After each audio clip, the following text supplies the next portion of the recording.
Hello everyone, welcome and welcome back to my channel. This is Hazel Lucia Tarot. I am your tarot reader, Stephanie. Today we have a love reading, and it's meant to be about what blockages you have leading towards love. What is preventing you from finding love, when and if you will find love, or anything that you need to know currently about your love life.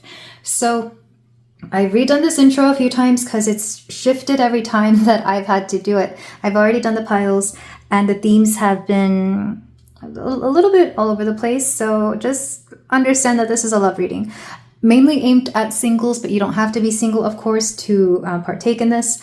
We have 5 piles here for you today. Pile 1, we have a smoky quartz heart. Pile 2, we have a rose quartz palm stone. Pile 3, we have an agate moon.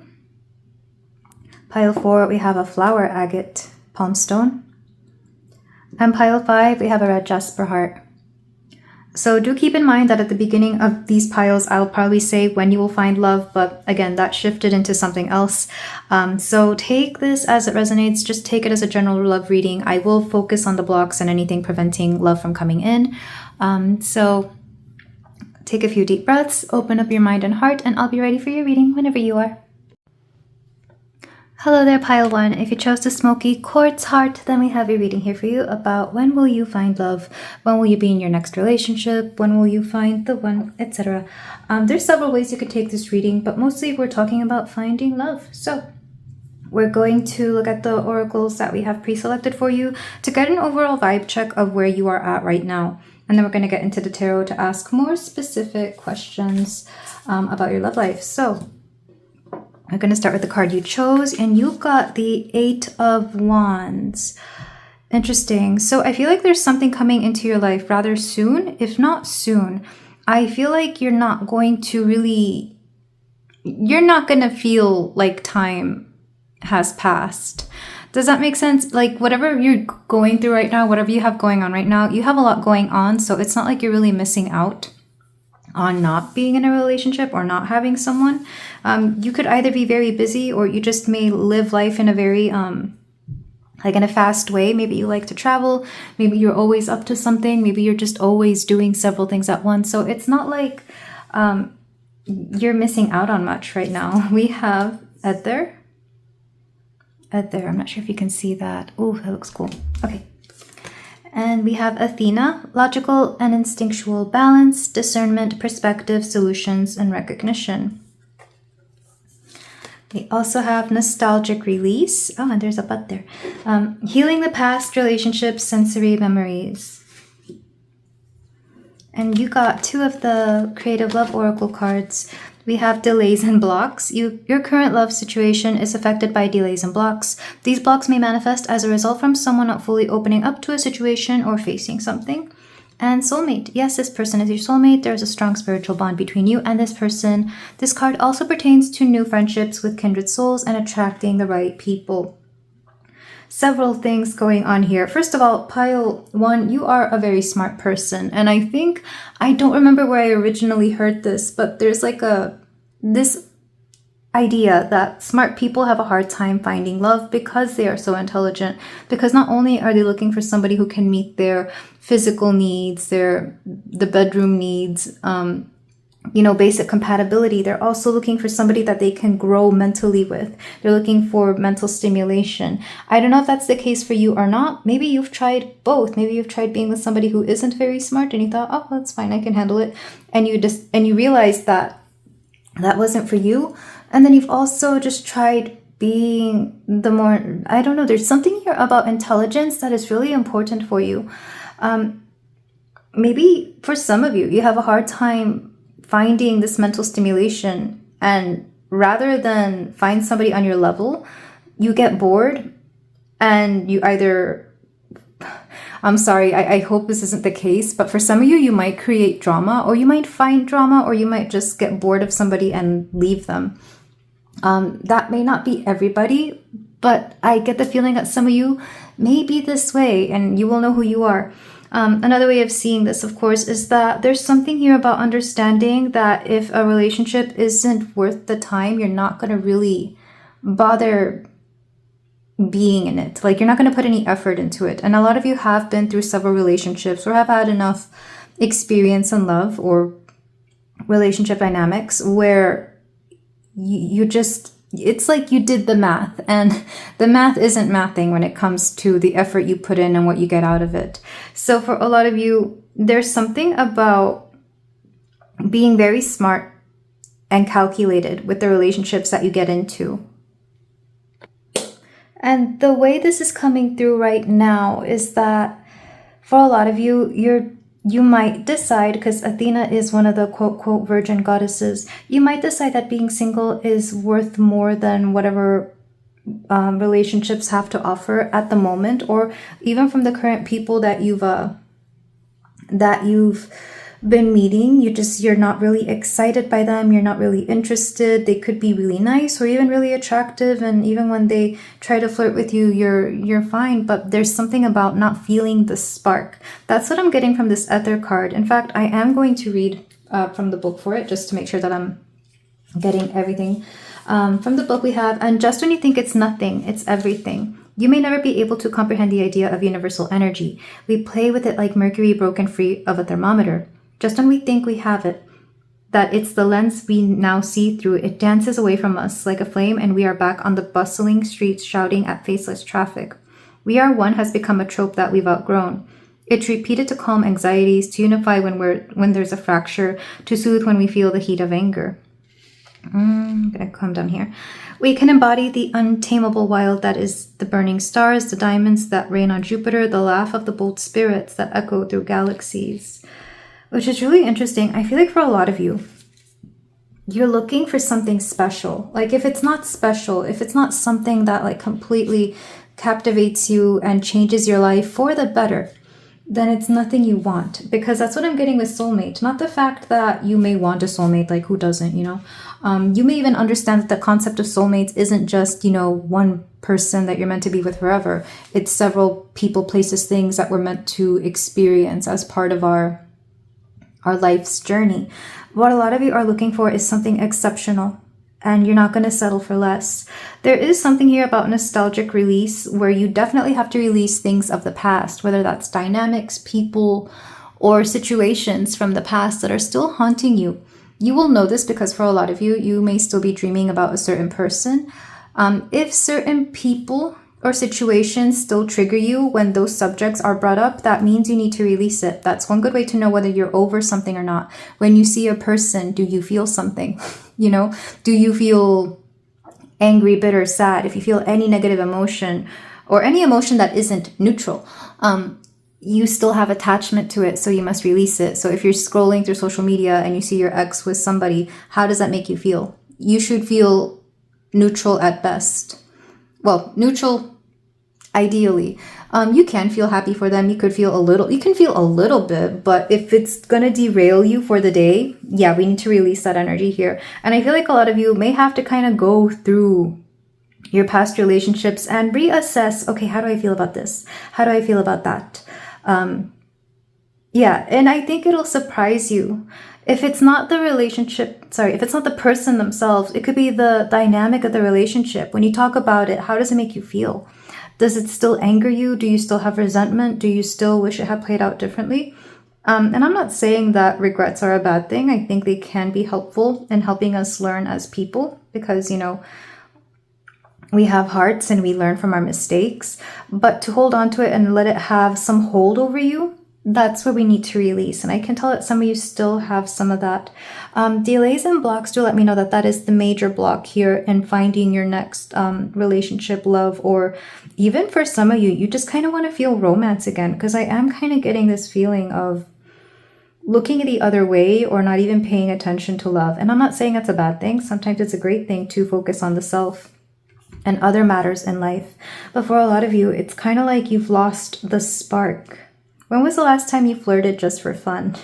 It's funny. I had a person, they're not really a stranger. They're somebody who goes to the place that I work at often.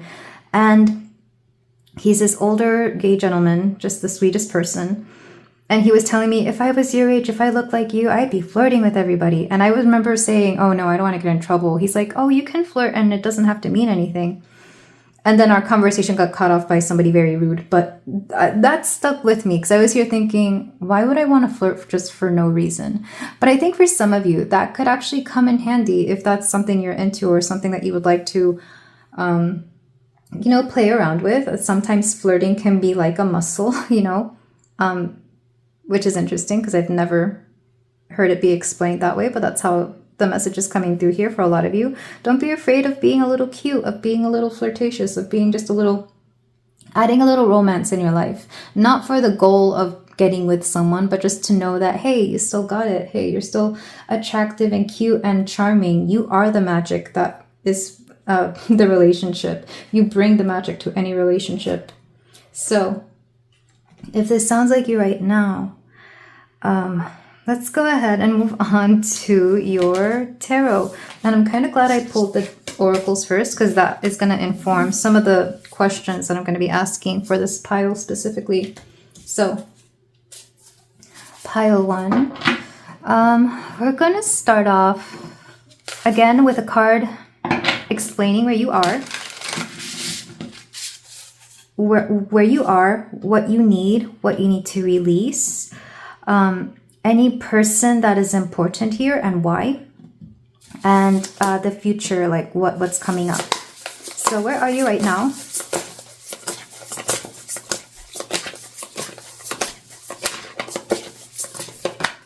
We have the 4 of Cups reversed. So you're aware that you're releasing energy. You're releasing people from the past. You're not holding on to past emotions specifically.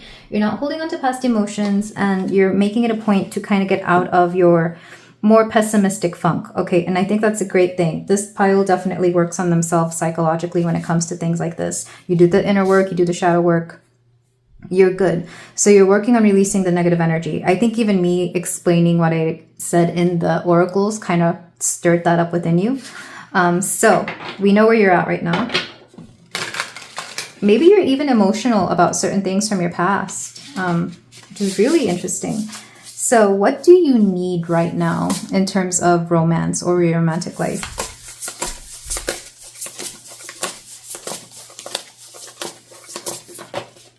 We have the 6 of Cups. Okay, I know I've already said it, but Spirit really wants you to let go of past situations, including nostalgia. For those of you who are prone to getting back together with exes, thinking that things are going to be better, you have to release that energy. You have to release for some of you, you want to get back with somebody, or you may want to reconcile with somebody, or you may want to, start something anew. You have to let that go. Not because it won't happen or not because it's not meant for you, but there's something about expecting things to be the same way that they used to be, and they cannot be because you've changed. Your person has changed. Circumstances have changed. There's a part of you holding on to the past because you want the past back. And I say this because I think for the majority of you, no matter how long ago this relationship was or the connections that you were holding on to, there's still a little string, a little sliver, a little seedling within you that is holding on to this. So I really feel like going back through all your relationships and doing the shadow work and release for each one is definitely going to help. Literally list all your important relationships, whether they were official or not. Every person that you've ever had, like, something romantic or something even casual things with, like, they're all important in some way because they've shaped your heart, your mind, your psyche as to what a relationship is supposed to entail. And like I said, the more feelings and energy you have towards one or the other, towards one of them, means that you still have stuff to release from them. This reminds me of a book I read in high school. I forget. I think it was by, oh my God, E.L. something. But it's by the author who wrote, is it called The Boy List? Something like that. But basically the book is about a girl who wrote down like a list of all her guy crushes in her diary, and the school found it and it became like a drama thing, But similar to that, write down all the people you've ever had any romantic-ish or sensual-ish or sexual-ish stuff with. You'd be surprised to find the, one, maybe a common denominator. 2, like all the energy you still hold from those relationships, no matter how far back they go. But I feel like you need to release the past. Okay, what do you need? We already said what you need, and now we have what you need to let go of. Maybe these two will flip.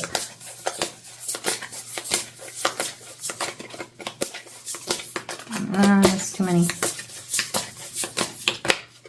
Queen of Pentacles.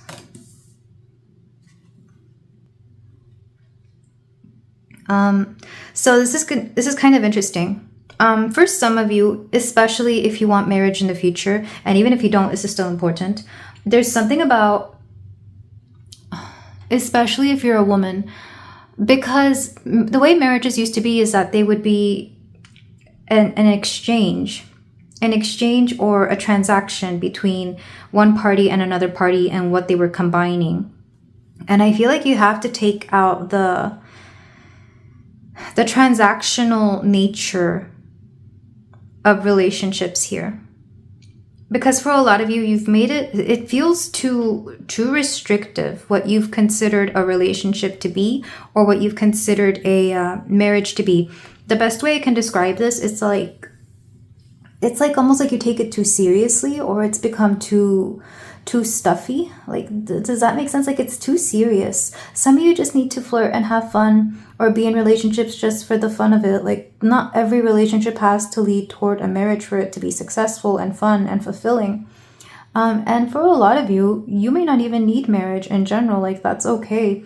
Some people date to marry and some people don't. And some people just date for the sake of romance and love. And I feel like you need to release this rigidity around relationships and or marriage here, pile one.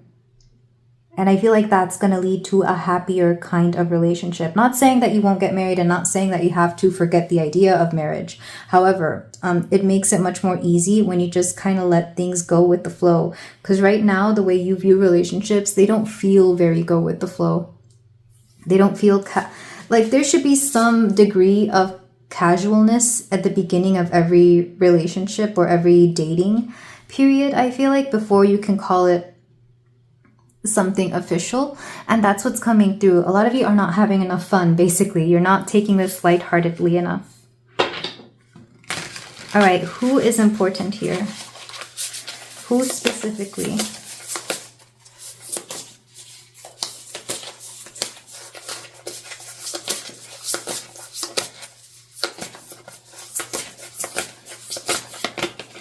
We have the Two of Coins. Interesting.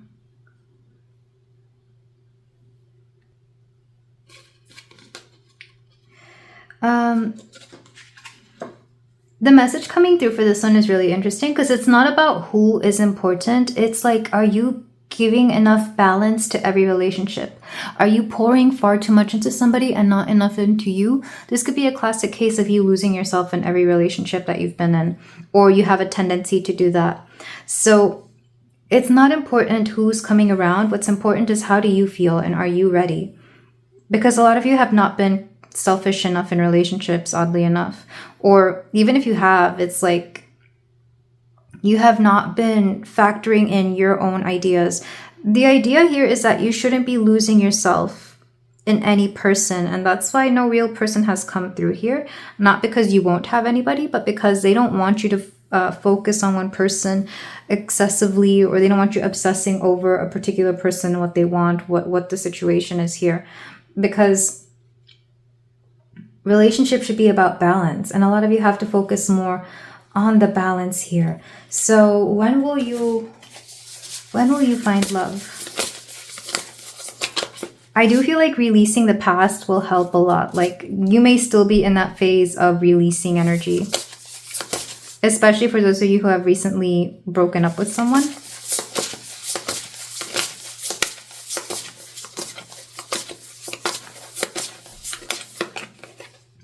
We have the Four of Wands. So 4 is April. I do get April. The 4th of any month could be important. 4 of Wands is also a celebration. Usually it represents a wedding or any sort of celebration, like a family celebration, a friend celebration. You will find somebody when you feel like celebrating. You may meet somebody when you're at a party, or when somebody, it's interesting. I just heard when somebody gets married, you may find someone, like maybe your closest friend gets married, or maybe you have a sibling that gets married. So it's kind of like, I'm seeing dominoes, like the domino effect. So you may find somebody when somebody close to you also finds somebody, which is really interesting. Or you can meet them at a wedding or at a party, any sort of party, specifically family parties. For whatever reason, I associate the Four of Wands with like family parties or close friends. You may even meet somebody while you're celebrating something with a bunch of close friends. So maybe you're out celebrating somebody's birthday, somebody's bachelor, bachelorette. So yeah, you may meet someone when you're surrounded by people who also adore you and are celebrating you or everybody else. That's what I'm getting, celebratory energy, which is really interesting because it's going to make you feel like you deserve all the attention and all the love. And because you're in that feeling, you attract someone who's able to give that to you all day, every day, which is really beautiful. On back of the deck, we have the Devil. Again, release those energies from the past. Release the energies from the past, because all they do is keep you in this weird energy of like,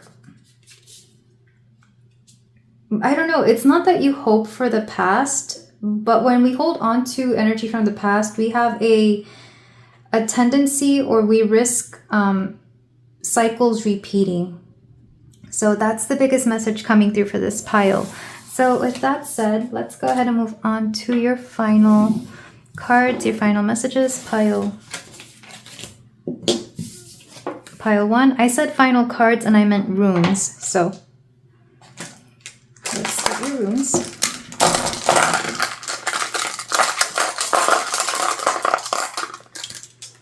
Okay, we have Pertho, Raido, is this Urus? And Tiwaz. You're about to overcome something really amazing. You're going to go on a trip, you're going to succeed, and you're going to level up in some way. I see you leveling up, and that has to do with movement. So if it's not a trip, it could also just be you going somewhere that is going to be better for you. Some of you could be moving, transferring, traveling to a place that elevates you in some way. This is like you find a place that makes you feel better about yourself, or a place that makes you feel like, for a lot of you, this is an upgrade on every level, but it does have to do with your surroundings. So if you're moving soon, understand that the place that you're moving to is going to make you feel way better in some type of way. And for others of you, I get the feeling that you're going to be called to somewhere that is more suited to the kind of person that you want to be, or that you need to be, and even filled with people who are more like you or that you're into. And I've mentioned this before in several readings, where sometimes we're just not finding the right person because we're not surrounded by the right people. Like, you're not surrounded by the environment that is going to breed the kind of person that you would want in your life. Yeah, so what's coming up next is a pretty amazing journey, really, because you're going to level up on every level. Urus is strength. Think of like an ox. So this is you literally leveling up. And Tiwaz is success. Think of like a victory lap. So you're about to level up. You're going to glow up. You're going to... Your life is about to improve. And you're going to improve too. On every level. And like I said, that attracts someone who is going to be amazing for you. But this is where I leave it, my beautiful pile 1. Thank you so much for letting me read for you. If you feel like doing so, you can like, comment, and subscribe, and I will see you in the next reading. Take care. Hello there, pile 2. If you chose the rose quartz, then we have a reading here for you about when you will find love, or what may come up next in love for you, in the themes of love, etc. This is for my singles specifically, but anyone can watch this depending on what it is that you're looking for out of this reading. So we're going to start with the oracles that have been pre-selected to get the overall vibe check of you, where you are now, what's going on, and if that passes, then we can get into the tarot, where I will ask more specific questions. The questions are determined by what I pick up in the oracles. So let's start with the card you chose. We have the 7 of Cups. Interesting. We also have Retreat, Disconnect from the outer world a bit in order to sort out how you feel about a certain situation or person. Make time for yourself now. This will help you gain more clarity. We have Celestial Temple, Dream Incubation, Cosmic Downloads, Divine Truths. We have Death. And we have Veritas, Integrity, Authenticity and Sincerity, Radical Honesty, and Truth Revealed. Okay, a lot of you are definitely single, and not just that, there's like a lot, you feel like there's a lot more benefits to being single than not, because Seven of Cups is options, choices, possibilities, like the world is your oyster. Interestingly though, I like this image, and I have to censor a little bit because there's nudity, but we have this, I thought it was a mermaid at first, but it's not a mermaid, it's a human lady, kind of lusting after this, or pining after this merman. It's the mast of a ship, of a sailing ship, but usually you see mermaids on there, but here it's like a guy, and for whatever reason, I just thought of the Little Mermaid when she's in her grotto and she has that statue of Eric and she's just, you know, singing Wish I Could Be Part of That World. So there is something here that you would like a romantic relationship. I do feel like there's something about romance relationships that does intrigue you. However, right now you're in a space where you could be spending time alone. You could also be getting just a lot of intuitive advice and intuitive guidance, I guess, depending on how actively intuitive you are. And by that I mean, like, do you work in conjunction with the universe to have your goals be met in life?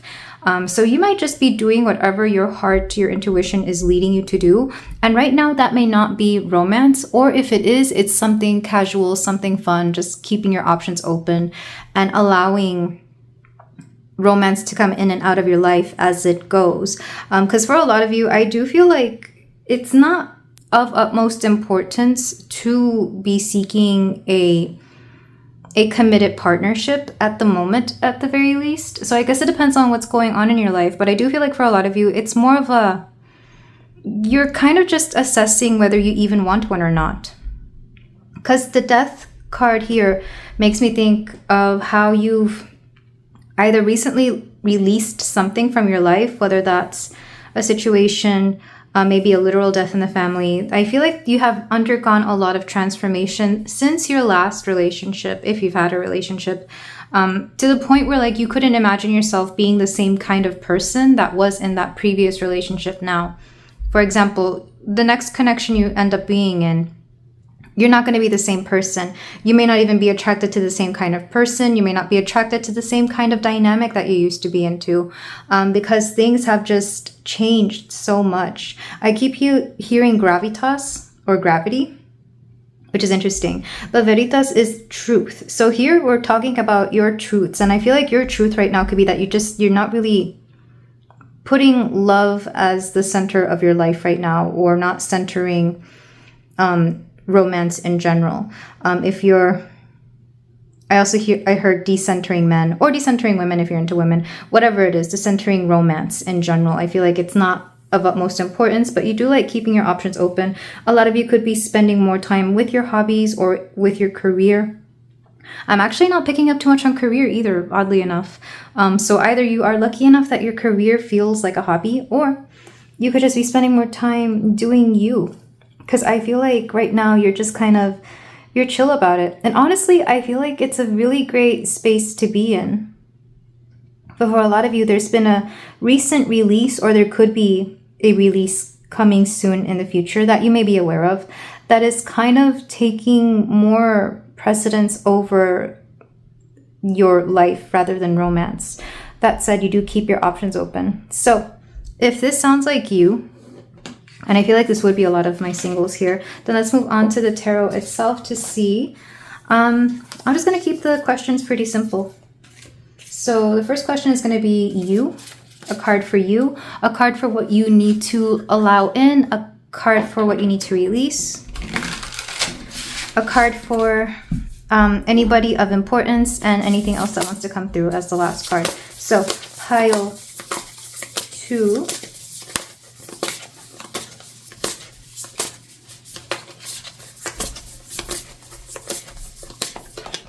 So for you, we have the Four of Wands reversed. So there is something here to celebrate. I feel like a lot of you are just really happy with your life. But not to the point where like you feel the need to shout it from the rooftops and, you know, throw it in people's faces that you're, you know, happy, single, and just doing whatever. You're just kind of living every day on a very, on a comfortably happy kind of energy. Like every day you have something to celebrate, whether you do so or not. Every day you find new things to find engaging. I feel like you're really finding yourself. You're really cultivating like a very beautiful life for yourself. And I think that's a wonderful energy to be in. You could be going out with friends, meeting new people. I see a lot of social activity around you. If not, then this could just be that you're enjoying life, enjoying the things around you. It makes me think of when I go on my solo trips, my favorite thing about them is that I just surround myself with things that I like. I choose places with wonderful scenery. I go to my favorite little shops, go to my favorite little restaurants, eat my favorite things. Like I just surround myself with things that make me happy. And that's kind of what I'm seeing here for you, pile 2. If this isn't you right now, I do feel like the universe is asking you to fill your life with things that you love, that truly bring you joy. Even if they're little things, you know, make your favorite food. Maybe not every day because it does lose its, you know, it's the specialness of it, of the occasion, but make it a point to find things that you love and surround yourself with that. Make your favorite meals every day, watch your favorite movies, listen to your favorite music. Like, I don't know, do you remember back when the only way you could listen to music was if you turned on the radio and you would have to wait for your favorite song to come on and hope that they would even play it that day? We don't live like that anymore. We have all our favorite songs at our fingertips. And I was actually doing that the other night because I listen to a lot of music, but I was curating a playlist of like all the favorite songs I wanted to listen to. And I asked myself, why don't I do this more? Why don't I just play a playlist for like an hour of all the things that I want to hear? Doesn't matter if anybody else wants to hear them or not, because it's just me. All my favorite songs. And then the algorithm started curating, it started bringing out the random songs, and I found like even more new music that I liked. It's like, oh, who sings that? What song is that? Like, because I plugged in my favorite things, I kept getting more of something similar. And I feel like your life is going to pan out this way. You know, keep going to your favorite places. You may find of new favorite places to be around. All right, what's something else that you need to let in? Pile 2. We have 3 of Wands. Okay, they want you to network more. They want you to be around people who are similar to you or who are interested in the same things that you are. So they are asking you to be a little social, or at the very least to go to places where you know you may find people who are similar to you. It's interesting because it's the 3 of Wands and not the 3 of Pentacles, which I would associate more with like networking and specifically in the career, like in careers and in hobbies. And it's not the 3 of Cups, which are like besties, best friends.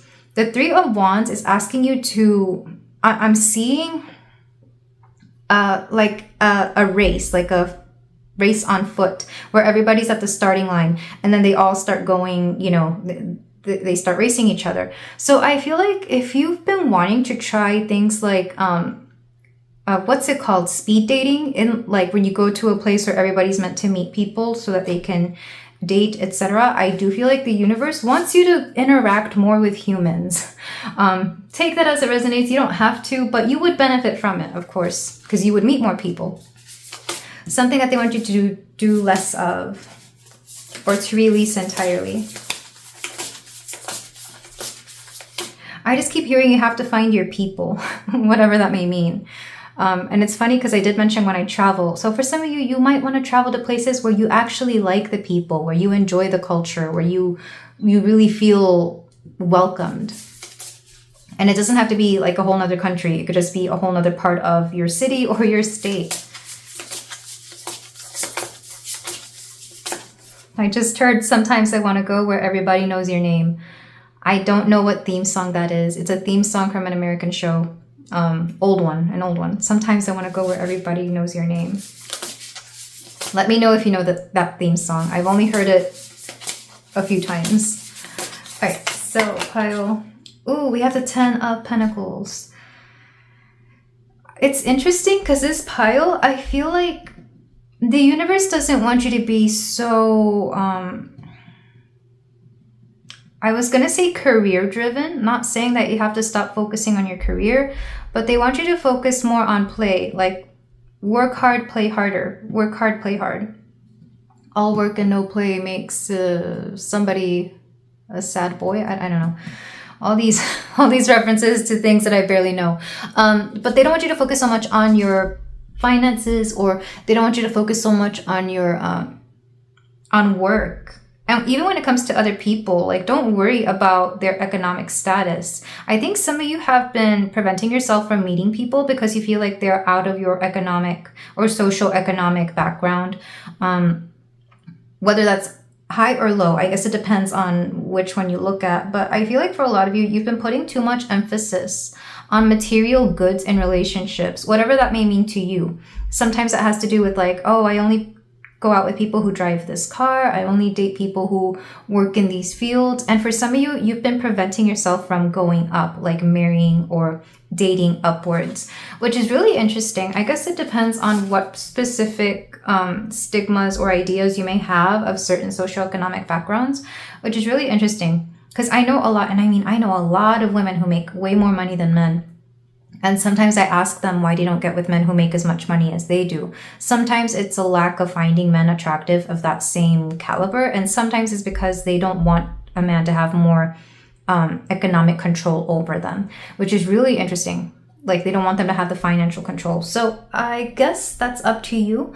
But that is something that should be placed less of importance in your standards of what it is that you want from a person. I'm not sure why that is, but I guess it's up to you and what that means. Let's see if there's anybody who is important right now.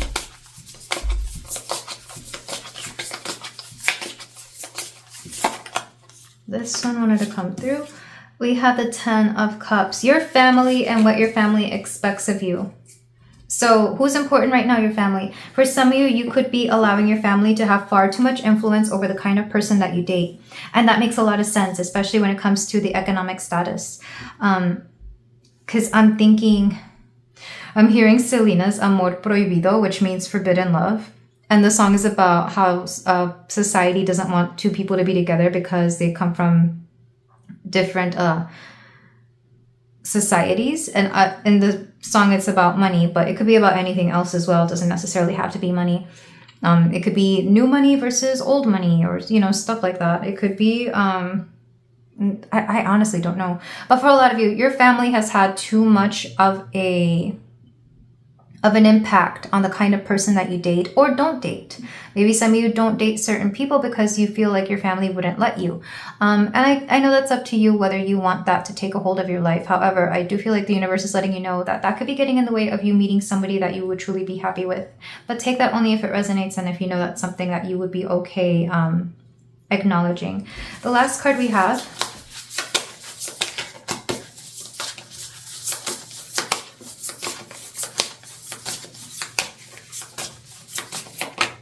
we have the Ace of Pentacles, Ace of Coins. I do feel like you're about to start a new season of your life. And it's interesting. I keep seeing like solo imagery here. Like, yes, there's other people, but at the end of the day, you just keep coming back to yourself. So I feel like when it comes to when you will find love, you'll find love when you start caring less about what people expect you to do and you start caring more about what it is that truly makes you happy. I feel like a lot of you need somebody who has a lot more in common with you right now than whatever else you've got around you. Maybe you have very niche likes and dislikes, and it's hard to find people who are into you. This pile would benefit from online dating. However, if you're not into online dating, then definitely go to places where the kind of people that you're into or the kind of people that you yourself are may be. For example, I'm thinking like if you're really into anime, if you're really into specific things, you could go to a convention. I know a lot of people who have met that way and it's great for them. Another one would be like, let's say you're really into sports, you could go to a sports event. Just things like that. Or if you live in a place where your background is a minority, you might want to go to those places because maybe you might find people who are very similar to you. Back of the deck, we have the Ace of Cups. I do feel like you're going to meet a lot of new friends, a lot of new options as well. Some of you are just very natural flirts. I think like a lot of you collect people to know, or you may find yourself in a very social era of your life coming up next. And that's going to be very influential in how you will find love or when you will find love. But for a lot of you, I do feel like you will find it when you're having fun and when you meet somebody who's into the same things that you are. 9 of Cups, yes. And you will end up with someone that you want. I just feel like right now, focus more on your friendships. You're going to find somebody really interesting through your friendships. But first, you have to release, again, the expectations of others and just cultivate this beautiful life that you've been creating. What else is coming through? For some of you, you're going to go through a massive wardrobe upgrade or wardrobe change. Maybe you know this because you're already going to get rid of a bunch of old clothes and get new ones, which is interesting. But yeah, there's a lot of fruitfulness for you. So this is what I have, pile 2. Let's move on to your last. I'm going to pick some runes for you.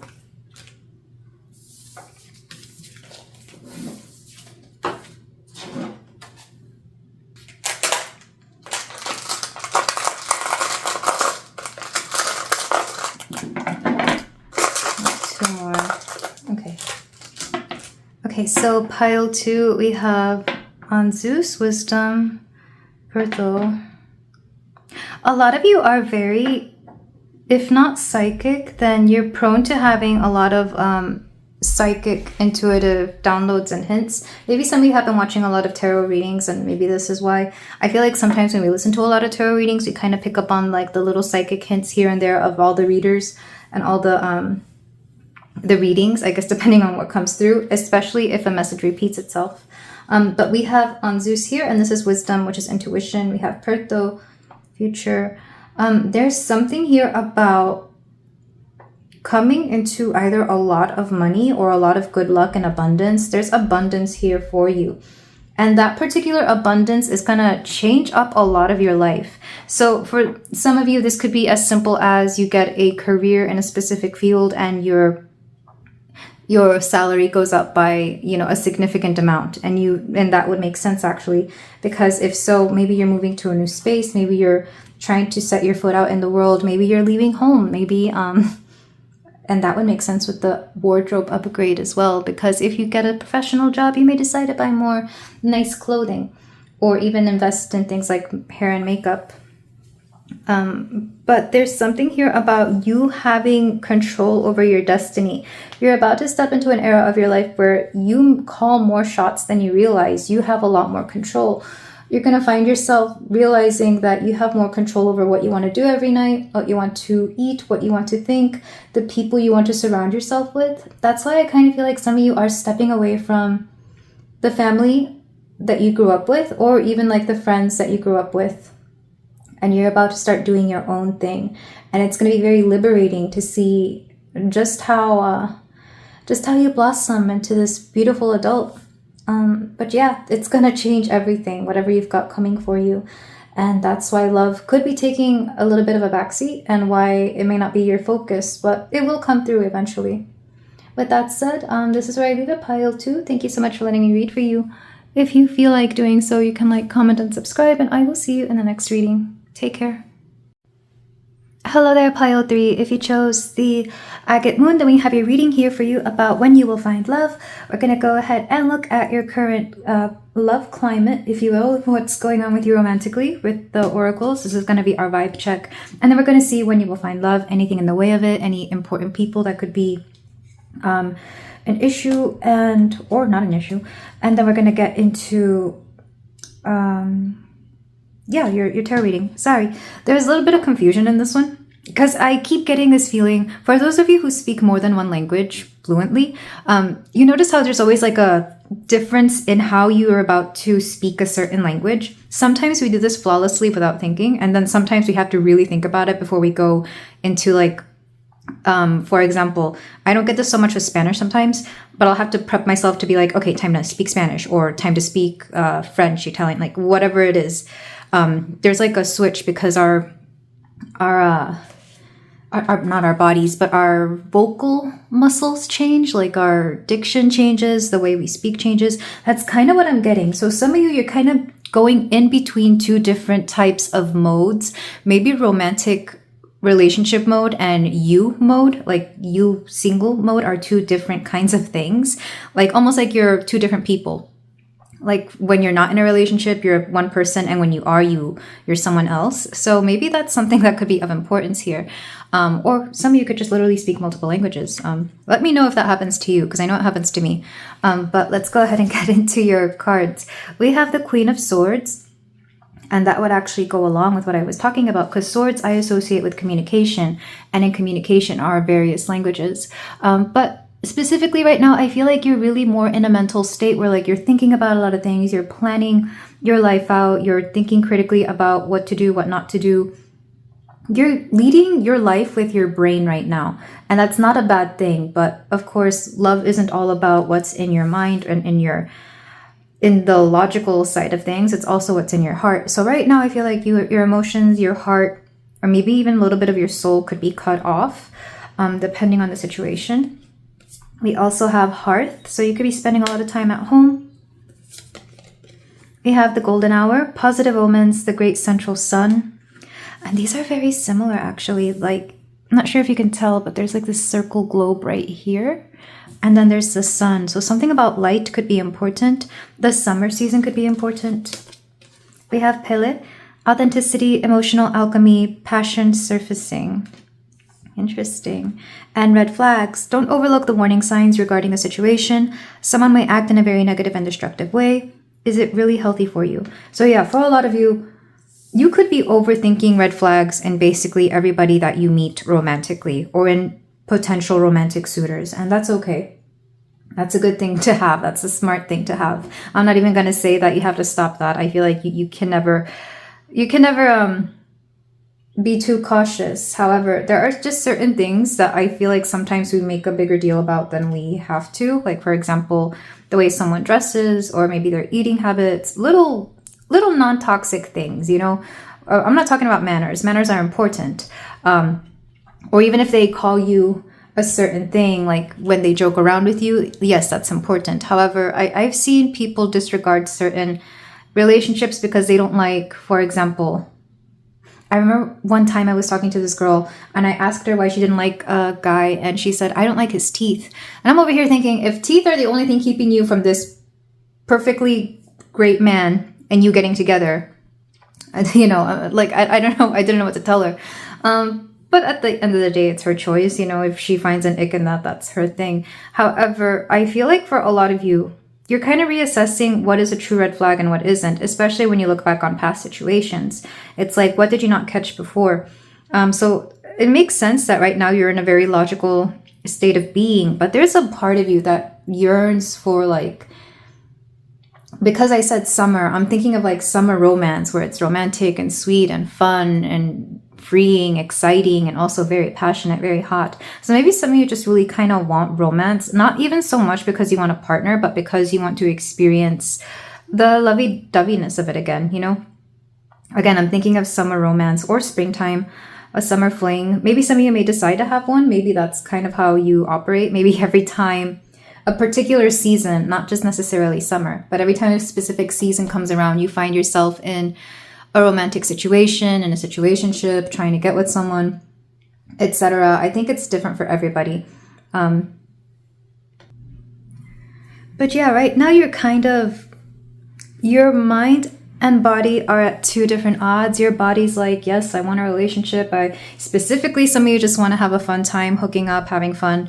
Again, think like youthful summer vibes. Even if you're not youthful anymore, you still want that. I feel like you could want that at any age. But I'm thinking of like teens and early 20s.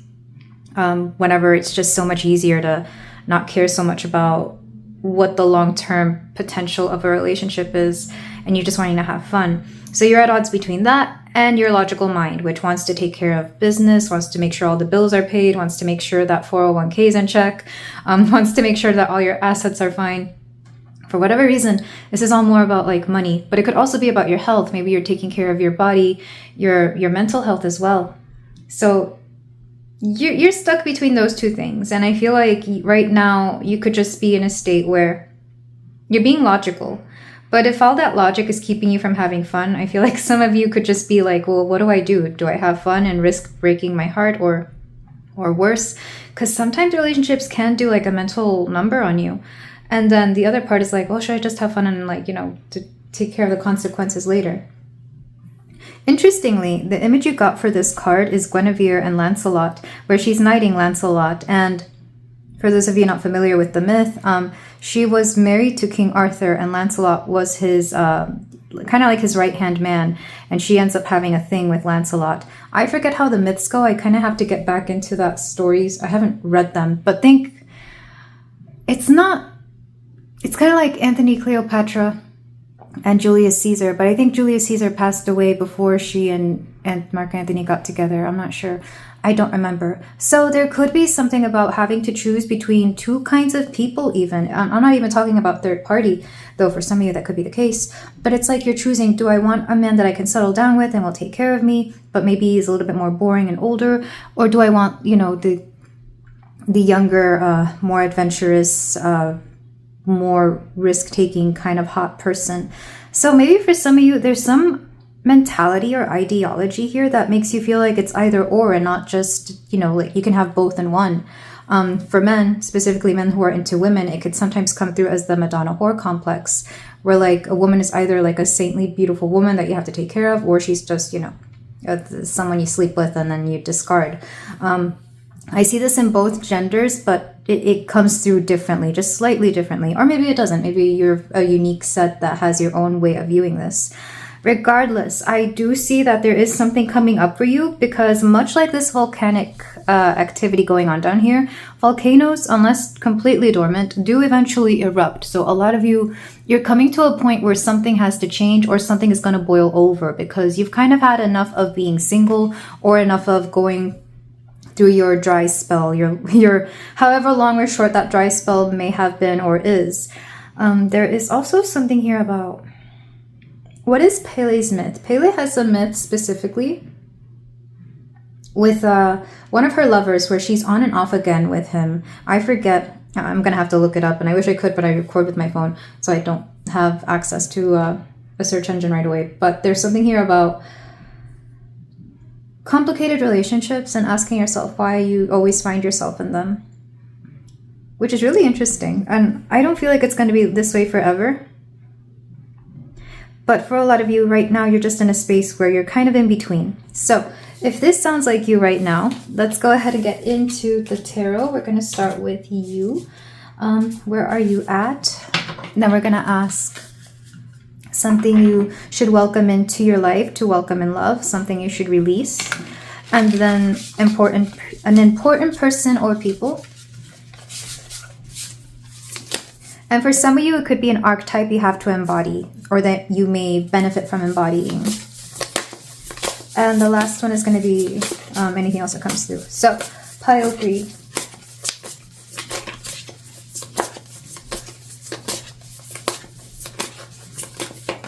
So right now you're 8 of Pentacles. I'm getting bored. You're bored. So a lot of you, you're just in this energy of like, okay, I've done enough stuff by myself. I want to be in a relationship. So quite honestly, some of you could want to get into something due to boredom. Because upright would be that you're working hard at something. Reversed, it's like, okay, I'm all work and no play. You could be coming from a previous pile that had something similar. I forget which one it was, but yeah. Right now, I feel like you've done enough work, you've saved up enough money, you've worked out enough, you look great. Like, I feel like a lot of you could just be missing having a partner or having someone to hang out with, honestly. And not just in a platonic friend kind of way. Some of you could have enough of that. You want something romantic, something fun. Something that, I just heard something that brings the sacral chakra alive, which is interesting. What is something you could welcome in to help love come in?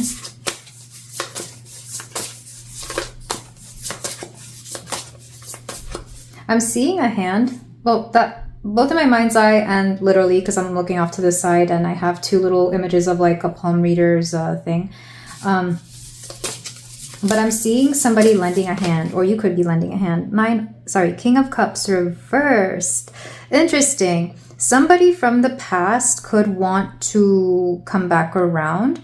You might benefit from that, but not in the way that you think. So a few ways of reading this could mean that, one, somebody from your past who you never really got a chance to have a relationship with or anything with could want to try again. And that will only be if you didn't already have some sort of toxic episode with them. If we're talking about someone who's already hurt you, it's not them. If it's somebody who's already made you cry, it's not them. This is somebody who maybe you were friends, maybe you knew each other, but things never really progressed anywhere or happened. You will know this because this person is very healthy and you feel very comfortable with them. Like, you could already be friends with this person. Another way of seeing this would be releasing father wounds. So any wounds you have around your father, whether they were in your life or not, or even just the men in your life. Like, if it's not your father and you have a great relationship with them, it could also be the men you grew up around. So whether that's, for some of you, I heard specifically high school teachers. Why is that? Take that as it resonates. That's really interesting. Because I was never into any of my high school teachers, but I had friends who were, and it was always interesting.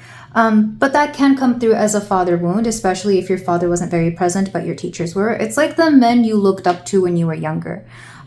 Regardless of what you're into, regardless of what gender you're into, this is going to be affecting you because it's the way we see masculine energy and the way we can also see partner energy. So regardless of your orientation here, for those of you, even the girls who are into girls, like, I feel like that will be affecting you in some way.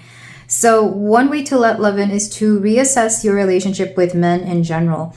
And if not men, then masculine energy, because that's going to give you a key to something. There's also something here about repressed emotions. Don't be afraid of being very emotionally vulnerable with the people around you, including friends, even with people you barely know, because that's going to gauge how they're able to handle you at your most emotionally vulnerable. And I'm not saying to trauma dump on everybody you see.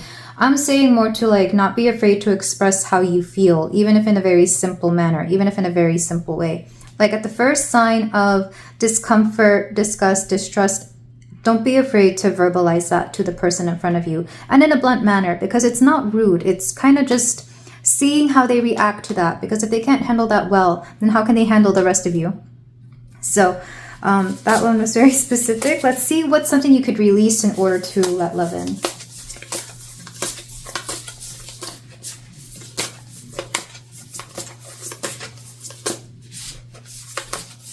I keep seeing a hand and the third eye, which is so interesting. You have somebody very psychic or spiritual in your life, or if it's not in real life, like, you know, the 3D, this could be more in the 5D. You could have a particular spirit guide who wants you to get more into things like palmistry or Reiki, because light does come through the hands. They could want you to, or even being more hands-on with your intuitive abilities. It's like they're here to help. That's interesting. All right, something to release. Interestingly, we have stillness, which is the Hanged Man, and we have the Page of Cups, the Princess of Cups. Something you could release is, like I mentioned, you're two different people when it comes to being in a relationship and not being in a relationship. And they want you to release the old versions of you that were in relationships. What I mean is, I hope this makes sense, but the person you were when you were in previous relationships sometimes has a habit of coming through, almost like relationship you, quote, quote, is its own persona, or his or her own persona. So there's something about releasing that person, because the next connection you get into, the next serious connection you get into, you can't be that person from the past because you've changed and you want to attract something new. So there's something here about releasing. I heard for some of you pettiness. I know not all of you are petty, but for some of you, you got a little bit of pettiness concerning previous relationships, and it might help to release that. I forgot which pile was, there was a pile about releasing the past, and it got really into that. I don't remember. If you came from that pile, then you already know. This is just kind of rephrasing it and reinstating that particular idea. However, if you didn't, you have to release the past because you're no longer a past person, and you have to allow a new version of you to bloom and come through. A new version of you wants to grow and see what he or she can do. And there's this beautiful, it's like there's a new version of you that wants to come through and wants to release the past. But for whatever reason, you're holding on to it. And again, it could come back to this, these quote daddy issues that you may or may not have. I say may not because it could just be, again, the way you see men. Or even just relationships or masculine energy. Releasing that will allow somebody new to come through. Almost kind of like for those of you who had parents who expected you to act a certain way in love, relationships, or even marriage. Maybe you acted like that very person, or you could have acted like one of your parents in a relationship. And the more you go back and realize what it is, the more you will release that and allow somebody new and different to come through. And I'm not saying that you're an exact carbon copy of your parents, but there could have been some certain habits that you could have done. Like, for example, if your mother was very critical, maybe you became very critical. Or if your father was very emotionally distant, maybe you became emotionally distant. Things like that. Those are examples, of course. But there's a part of you that you need to release. And who this is will vary for several people. Will vary for everybody because you've had your own experiences. Imagine being the same kind of girlfriend or boyfriend that you were in high school as an adult. It's not going to work because we change. And some of you have been bringing small little aspects of that person into the now. All right, there's a key person who here, even though I feel like I've already mentioned people. Who here could be important? You didn't hear me because I paused it before I sneezed, but I just had a very big, loud sneeze, which makes me wonder if some of you already have a person either who's thinking of you or who you're thinking of. I guess it depends. Like, there are people thinking about you in a romantic way.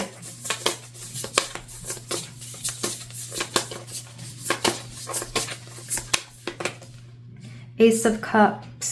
Yeah, there's somebody new, definitely somebody new wanting to come into your life. Why is this reversed though? Can I get clarification? I feel like it's this person from the past who wants to come in and try something. Or try something new.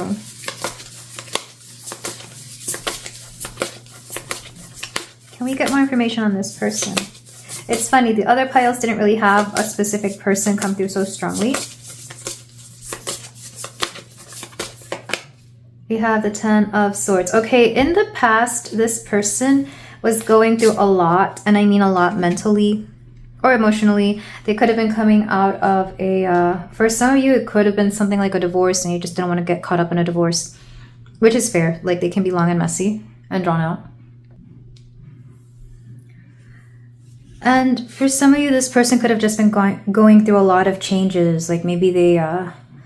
For some of you, I'm seeing like a job change. I'm seeing, maybe for some of you, it was you. Maybe you were going through a lot and you just didn't have the time for a relationship, or you were not looking for commitment. And now you are. So I do see somebody coming back around, or a second chance, again, with somebody healthy. This is not someone who's already made you, this is not somebody who has hurt you before. This is not somebody who's made you cry. This is not somebody who has done any of those things. And if they have, if for some reason they have, they must have changed so much so that it's better now. And I'm not here to feed delusions of somebody from the past who is who was toxic and now they want to be a better person. I'm not here to justify their supposed new behavior when they're really not. There's something here about a person who just has who one has the time for you now and wants to give the effort, and two, who has changed so much. So the change has to be very obvious and very clear, to the point where you almost feel like you don't know them because they've changed so much. Because I do believe people can change. I really do. Because I've changed, we all have changed. So if this is a new person, if this is a person from the past, they will feel new because time will have passed and things are different now. And you will notice how things are different now. But that's a big if. Let's go ahead and get the last card.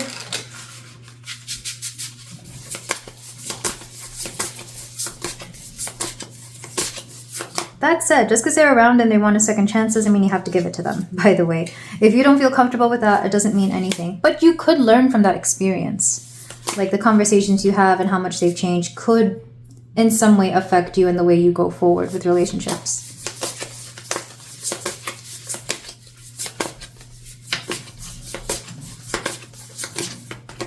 All right, we have the Ace of Swords and the Princess of Wands. Oh, okay. This is cute energy. A lot of you are pretty stubborn about this youthfulness. Maybe some of you have Venus in a fire sign. I have it in Aries, but I've also know people who have it in Leo and Sagittarius. And I love that energy, of course, not just because I have it, but because it's a eternal youthfulness to love in general. The downside is that it can come off as very, very immature. And I completely own up to my immaturity. I'm okay with that. I'm at that point where it's like, if love isn't fun, then I don't want it. Maybe some of you are very similar. But there's also this feeling that, again, if things don't change, you don't want them. If things aren't new and fresh and exciting, then you don't want them. And I feel like that's one thing that you're going to stay true to yourself. Like, yes, you will be more mature about how love is going in the future, but you also want that excitement. And it's not a lot to ask for excitement. It could just be trying something out. Trying a new thing out every week or every month, going to places that are exciting, going on adventurous kinds of dates, whatever that may mean for you. And back of the deck, we have the Queen of Swords. It's like at the end of the day, you're still going to be you. And if you can't be yourself in a relationship, then there's no point. Spirit wants me to give the example that I had to go through, because I guess some of you could maybe you do the same. But I was recently, well, not so recently, I don't know how long ago it was, but I was trying to get with somebody who didn't really like my intuitive abilities. And that's not really something I can turn off. When I have a gut feeling, I have a gut feeling. And old Stephanie, you know, Stephanie from many years ago, would do that. She would not listen to her gut. She would be intuitive about something, but she would keep it to herself, or she would ignore it and just follow everybody else's guidance or advice. And that's not somebody I can go back to being. And this person from more recently didn't like that part about me, that I was so intuitive, that I could read people, that I could see past the surface. They wanted everything surface level. They wanted everything, you know, they would tell me, oh, you overthink things, you read too much into things, when reading is all I do in every definition of the word. And I had to really quiet my intuition. I had to like tone it down, and it was the worst feeling. Like, even now thinking back about it, it's like, how could I do that for somebody for the sake of wanting to be liked by somebody? And it's like, I could never do that, never. So what part of yourself are you quieting to keep other people happy? You shouldn't do that, pile 3. You have to do whatever it is that makes you very you. It doesn't matter what that is. If you like to be loud, noisy, and have fun, then you have to find that with somebody who's going to appreciate love and maybe even encourage that part of you. If you like to be, you know, whatever it is about you that you like to express, you have to find somebody who's going to add to that, encourage it, or at the very least love and appreciate it. Because anytime you dim yourself for somebody, you're not being authentic to you. And if you're not authentic to you, well then, and I hate saying it this way, but the universe does respond more to authenticity than it does to people who are not being very authentic. And if it does respond to people who are not being very authentic, it's going to respond in ways that don't make that person very happy, or make them have lives that are not very, you know. See, even just explaining that makes my throat hurt. But when I'm talking about you being yourself and allowing yourself to do the things that you want to do in any way that you want them to do, the throat opens up and it's just so much more freeing. So do be careful of that in relationships. Also interesting that I have not really had to censor any of these cards, with the exception of maybe these two. So something about censorship could be important. Where have you had to censor yourself for the sake of somebody, for the sake of love, for the sake of a relationship? Going back to that relationship that I was talking about, this same person wanted me to kind of tone down my more sensual aspects, and not to get too much about what I'm into, but I am a very specific way in relationships, and they didn't like that side of me. They only liked what they saw on the outside, and once they got to know me, it's like, oh no, I don't like that. Oh no, don't do that. Like, it was just so limiting and restricting, the way they were asking me to behave the more I got to know them, and it was just so, it was too much. I couldn't handle it. And it was not very me. It was not very authentic to myself. So make sure you're remaining your true self no matter what here, pile 3. Let's get your runes to close you out.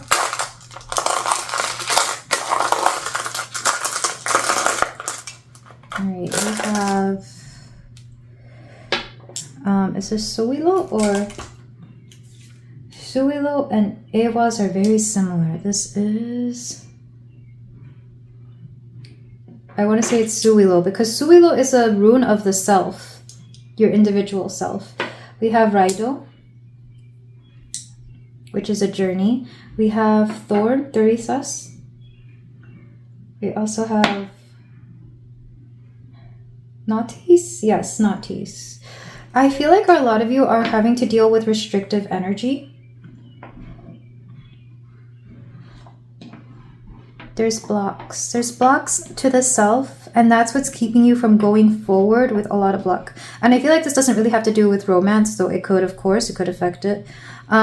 There are certain blocks, or you could be blocking yourself. You could be limiting yourself in some type of way for the sake of somebody. I'm being told that certain letters here. So this looks like a K or a C. This looks like an S, and this looks like an R. CRS could be important. These don't really look like letters to me, but maybe they do to you in your specific alphabets. Because I was just thinking of the Icelandic language, and they have the T, the T that had, it's not a T. The sound, the TH sound in English is a specific letter, so maybe TH. Maybe somebody's name could start with a TH. R, S, or C, or K. Interesting. But there's something here about, again, self-limiting energy. Never limit yourself for anybody. Part of the reason you have not been able to find romance is because, mostly subconsciously, but maybe also consciously, you limit yourself when it comes to the person that you are meant to be or that you are for the sake of other people. I keep being shown examples of where I've been asked to tone down myself because I've dated people who say they don't like onions in their food, and all I cook with is onions and garlic and all those fragrant, all the, what do they call them, the fragrant foods. And there's been people who've asked me to, be quiet and to not express myself, or to, something about limiting yourself. The more you limit yourself, the less luck you will have. Because like I said, the universe responds to authenticity. And if you don't believe me, go out and do something that is very you and see how much the universe will open up to you, even in small ways. But yeah, don't limit yourself for anybody. But this is where I leave it, pile 3. Thank you so much for letting me read for you. I am sending you so much love. If you feel like doing so, you can like, comment, and subscribe, and I will see you in the next reading. Take care. Hello there, pile 4. If you chose the flower agate palm stone, then we have a reading here for you about when you will find love. We're going to see, look at your oracles to see where you are right now in terms of your romantic climate, and then we're going to get into your tarot to see more specifically what you can do to let love in, and if there's any important people that you might want to look out for. So we're going to start off with the cards that you chose. So we have Queen of Pentacles. Right now, I don't know why her expression in this card makes it look like she's tired. You may not be tired, but maybe you're just kind of tired of having to work so hard, take care of yourself.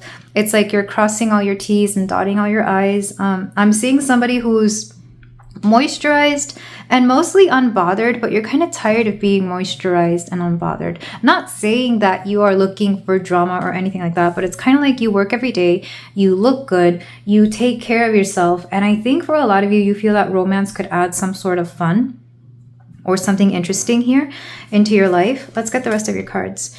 We also have Liminal.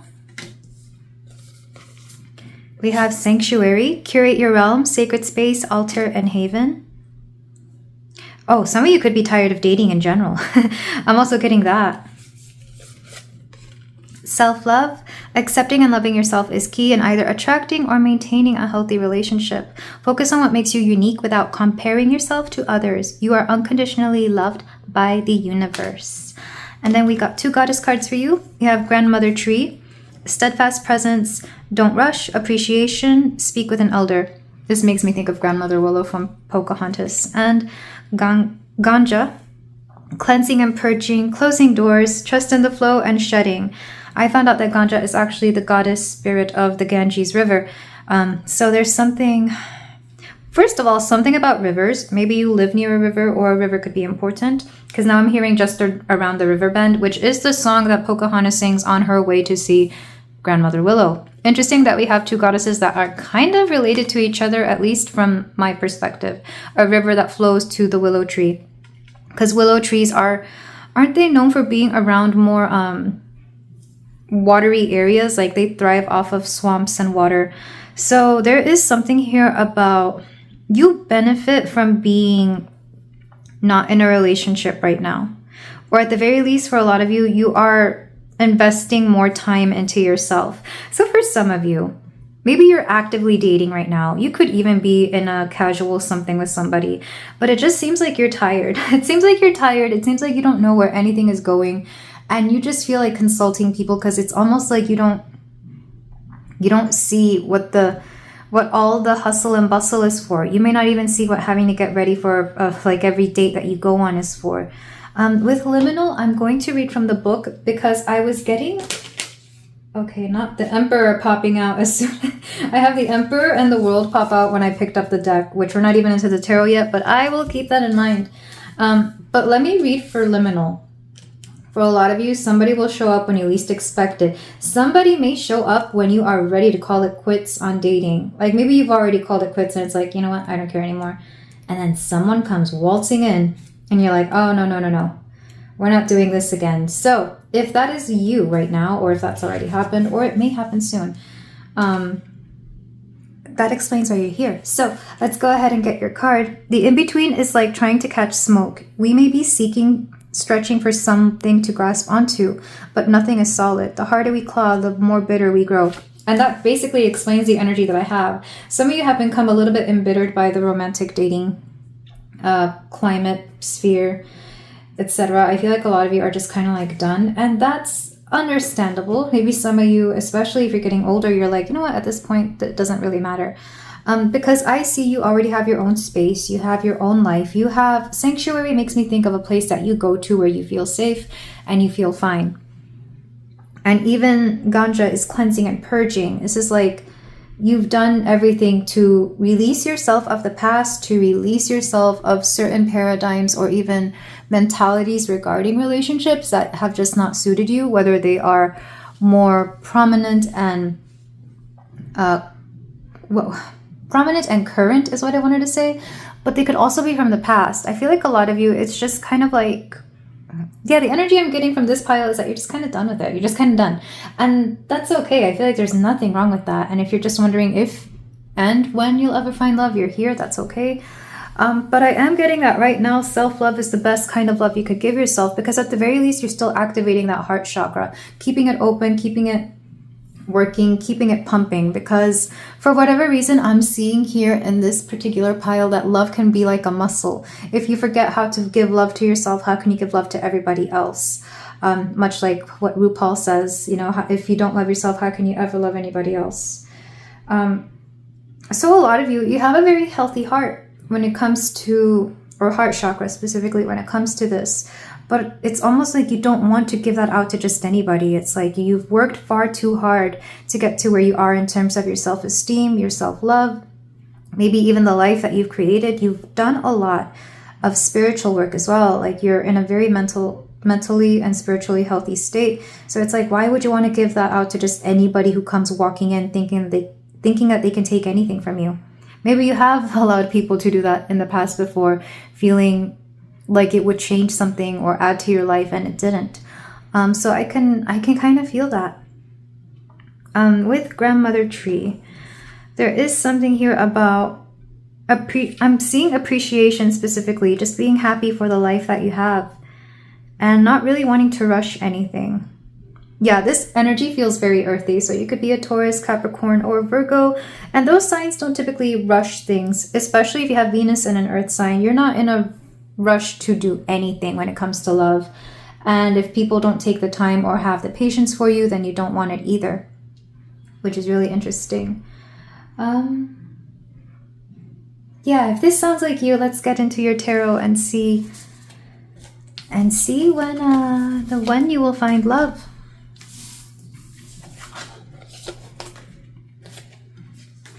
For my pile If you heard that, that was just my oracle deck falling all over the place. I don't know if some of you are used to like dropping things a lot. No hate or shade or anything, but anytime I get that kind of energy, I can just tell that that's probably the energy that I'm picking up on.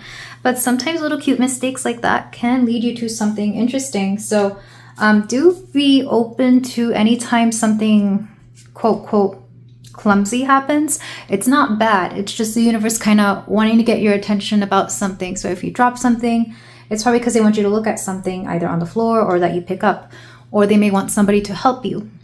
And this person who helps you could lead you to something else, which is really interesting. Yeah. I'm being shown the times in my life. I'm not a clumsy person. Like, I've always been pretty graceful.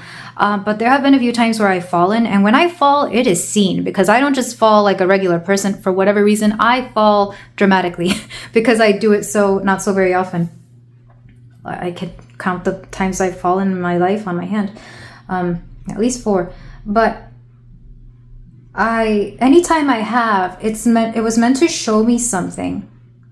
And there were 2 instances where there were these young, good-looking gentlemen, and the universe wanted me to fall so they could show me how these gentlemen would react if I ever, or even if like I've popped a tire, if something bad happened to me. They made sure that there were certain people around to show me how I was meant to be treated if that ever happened. And I remember one time I was around a gentleman who watched me fall, didn't even ask if I was okay. They just kind of sat there and they were like, that's hilarious. You know, they were just laughing about it or not doing anything about it. Probably felt secondhand embarrassment or something. And, you know, they didn't even bother to ask me if I was okay. And that was the universe letting me know that, hey, this person isn't as nice as they seem. Because there was nobody for them to impress in this case. And there was another time where like I had a tire pop and somebody who I was beginning to date came and helped me right away. So, you know, it's things like that. If anything silly like that happens, it's for the universe to get your attention. Anyway, story time over. Let's get your cards. So where are you right now, pile 4? We have Justice. Again, you're thinking a lot about the fairness that is in relationships. For some of you, you could wonder if it's even worth having to spend a lot of your energy and effort, maybe even time and money on somebody.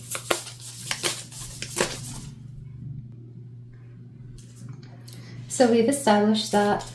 Let's see what you could let into your life that will allow love to come in as well. So what's one thing you could do or change in order to let love in?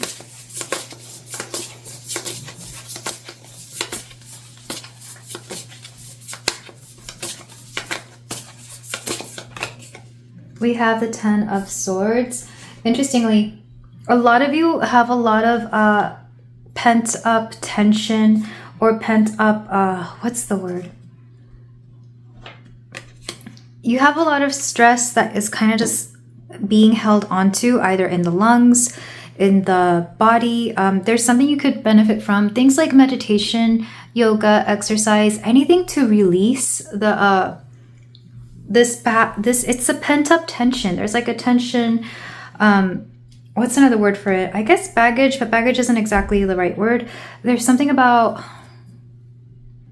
for some of you, it could be trauma, but you hold on, like your feelings, your emotions are being held on into in the body and or in the lungs. Because before I pulled these cards, I had to take a really deep breath. Super deep breath. A lot of you could benefit from just being outside. Honestly, just going outside if you can, or cracking open a window and breathing, because a lot of you have held on to certain beliefs and for some reason they're stuck in the body. Again, especially if you have an earth sign. Earth signs tend to store things in the body, I think, more than other signs. Or if you have moon in an earth sign or rising in an earth sign, we tend to store things in the physical body more than anything. So something about releasing this, specifically through moving. I was watching something last night that said that animals, whenever they have something, they shake it off. Like, you know how they have the little shakes that they have, like kind of like when they're wet and they shake off the water. They do the same thing, but with like other emotions as well. Like if you've ever just seen a dog shake for no reason, that's them shaking off an emotion and energy, etc. humans don't really do that unless it's voluntary. Like we have to voluntarily do that. And one way we do this is through exercise, of course. For example, I exercise mainly for mental and emotional reasons, not so much for body weight or anything like that, because I'm fine. But when it comes to like the stress, when it comes to mentality, I need to exercise to release energy. Also, because I'm reading energy quite daily, I have to exercise, whether it's yoga or dancing, things like that. And everybody has their specific ways of doing this. So a lot of you would benefit from releasing the tension and the stress and all those subconscious feelings through some physical activity. Sometimes you can write it out as well. But for this particular pile, I felt better when I was breathing and moving around, because I had to pause and go check on something. And while I was doing that, I released a little bit of energy just walking around. So for a lot of you, you hold on to certain mentalities far too strongly. Be careful of where you're storing them in the body. Massage is also a great way of releasing this. I do a lot of self-massages on the body parts that I can, of course, like my feet and legs. So ask yourself where you store those emotions and just release. I started getting into massaging my belly as well, and that's actually helped a lot with things like digestion. It's the fascia, I think. Yeah, I would look into that if you can. So yeah, that's something that's coming through.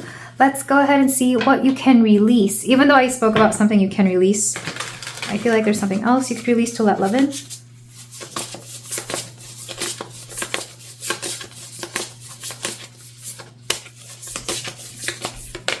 We have the King of Pentacles. For some of you, there's a past person. This person could be an earth sign, or they could be like a father figure. Especially if this father figure had like a lot of earth energy in them. Again, Taurus, Capricorn, Virgo.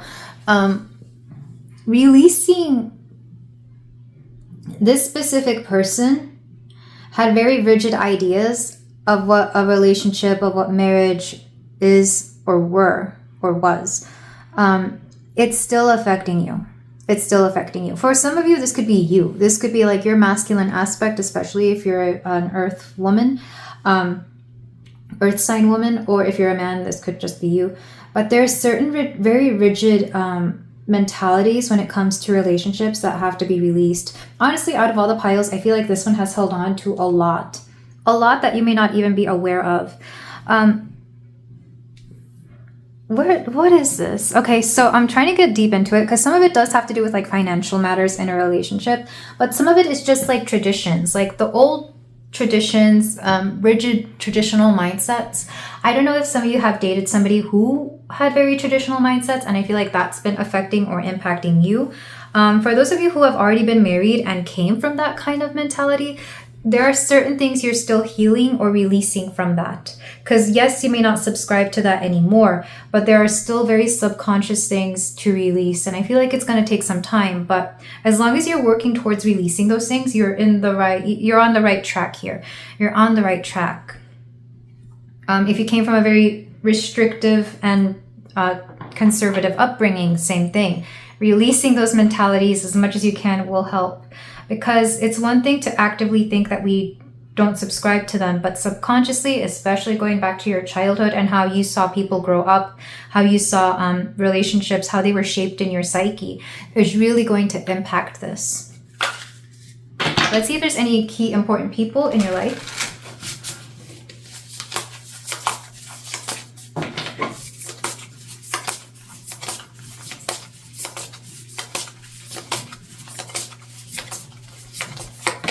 We have the Four of Wands. Okay, so there's some positive energy here. Am I meant to take this upright? Or yeah, I'm meant to take this upright because I got it reversed, but it didn't feel reversed. I know it sounds odd. So there's going to be people, like specifically your friends, your social circle, maybe for some of you, even your generation, that are going to shape your romantic life in a positive way.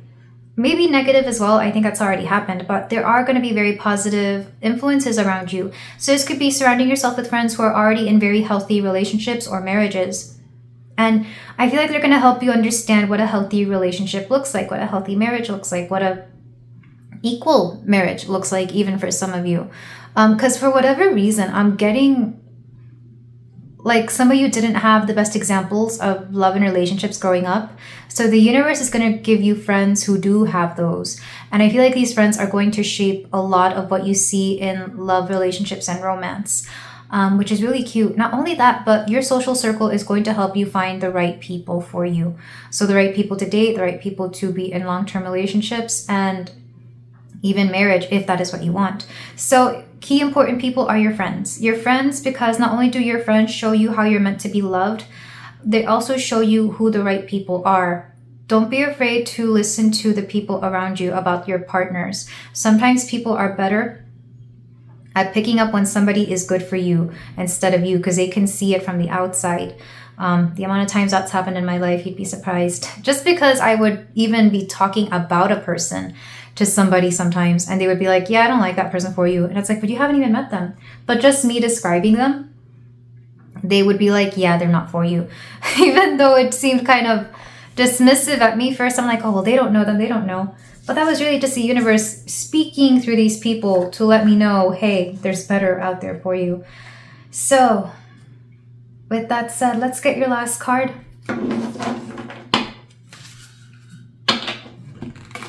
I also heard for some of you, like especially those of you who are either in a small town, or if you go to like a church or a temple, like some sort of quote, quote, religious place. I say quote, quote, because I feel like some of those places can be a little bit fake. You're not going to find somebody there. You're not going to find somebody in your congregation, because you're meant for something different. So if you've been having people tell you that you need to go to, and this is an example, like let's say they say, oh, you just got to go to church, you'll find the right people there. You're not going to find the right people there. You need somebody different than that. That was very specific, and I feel like that's only a few of you, or maybe some of you have already experienced that. Yeah, that's really interesting. Because I've met people who keep going to their churches and they want to find a relationship and they haven't found anybody. And the people they do find end up being way crazier than what you thought for those places. Again, nothing against religion or churches or anything like that. I just feel like the person you're meant to find, you're going to find within your group of peers. And for some of you, I am getting somebody close, if not closer to your age, then closer to your likes and dislikes. Like whatever it is that you're into, you will find them there. So go to the concerts full of music that you love. Go to places, go to conventions full of things that you love, you will find them there. If you go on vacation, go to the kinds of vacations that you like to have. If you're somebody who likes to go into town and just look around and see what the nightlife is, you're going to find your person there. If you like to go to a beach and be a beach person, you will find your person there. But go to the places that are in alignment with the things that you like. All right, when will you find love?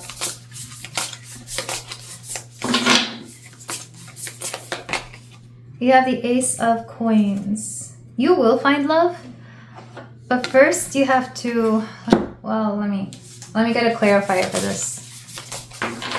Ace of Coins upright is a good card. You're already on track to finding love.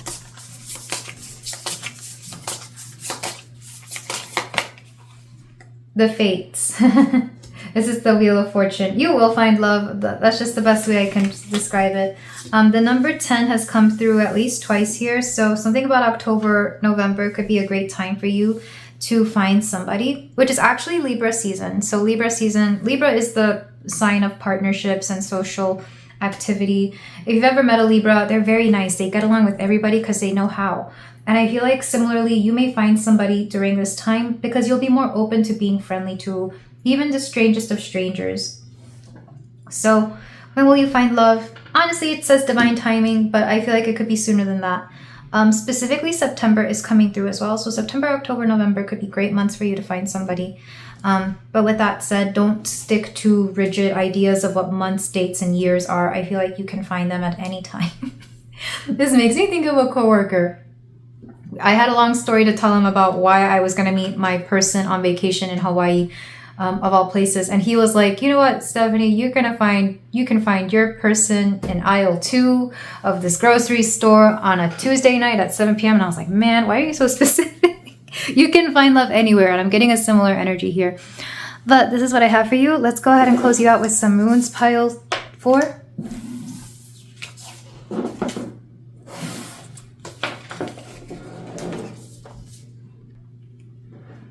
So pile 4, your runes.